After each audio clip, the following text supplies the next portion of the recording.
Final ఇప్పుడైనా స్పందించండి sir దానిపైన. మీరు వెళ్ళండి. వెళ్తే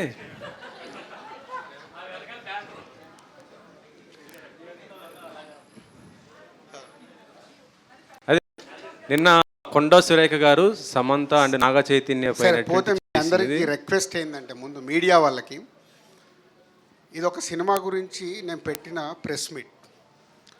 నేను ఇప్పుడు వేరే ఏ టాపిక్ మాట్లాడినా ఈ సినిమా డైల్యూట్ అయ్యి అది హైలైట్ అవుతుంది. అది మీ అందరికి తెలిసింది. అంటే ఇందాక నేను చెప్పాను కదా, మన సొసైటీలో ఒక విషయం మనం మాట్లాడుతుంటే వేరేదేదో సొసైటీలో జరుగుతున్నప్పుడు ఆ టాపిక్ తీసుకొస్తే అది హైలైట్ అవుతుంది. ఎందుకంటే ఈరోజు మీ అందరికీ తెలుసు, అది హాట్ న్యూస్. ఇండస్ట్రీ నుంచి అందరు రియాక్ట్ అవుతున్నారు. అది తప్పు అని అందరికీ తెలుసు. కాబట్టే ఇండస్ట్రీ ఏకమై రియాక్ట్ అయింది కదా, మనందరికీ తెలుసు. సో ఆల్రెడీ అందరు రియాక్ట్ అవుతున్నప్పుడు నేను దాని గురించి స్పెషల్గా రియాక్ట్ అవ్వాల్సిన అవసరం లేదు. తప్పు తప్పే. ఈ ప్రెస్ మీట్ని నేను అటు డైవర్ట్ అవ్వడం నాకు ఇష్టం లేదు. కావాలిస్తే నేను సపరేట్గా ఒక ప్రెస్ నోట్ పంపిస్తాను. Thank you. అలాంటిదేనా ఉంటే I'm ready. I will plan that. Thank you.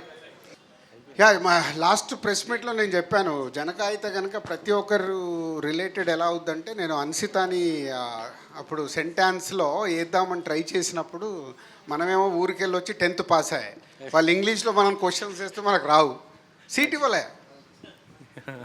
So దీంట్లో ఒక దగ్గర డైరెక్టర్ డైలాగ్ రాశాడు, వెన్నెల కిషోర్ మాట్లాడతాడు, వాళ్ళు చదువుకునేది వాళ్ళని కదా మేము ప్రయోజకుల్ని చేయాలనుకుంటున్నాం, మాకు చదువు రాకపోతే వాళ్ళు చదువుకోవద్దా? What is reason? ఇలాంటి ప్రతి ఒక్కటి కనెక్ట్ అయ్యే పాయింట్స్ ఉన్నాయి. అప్పుడు చూశాను, ఇప్పుడు మళ్ళీ అబ్బాయి 2 years ప్లస్ కాబట్టి కొన్ని మళ్ళీ అక్కడ కొన్ని డైలాగులు రాశాడు, అవి కూడా డైలీ కనెక్ట్ అవుతున్నాను. రాజు గారు, జై శ్రీమన్నారాయణ.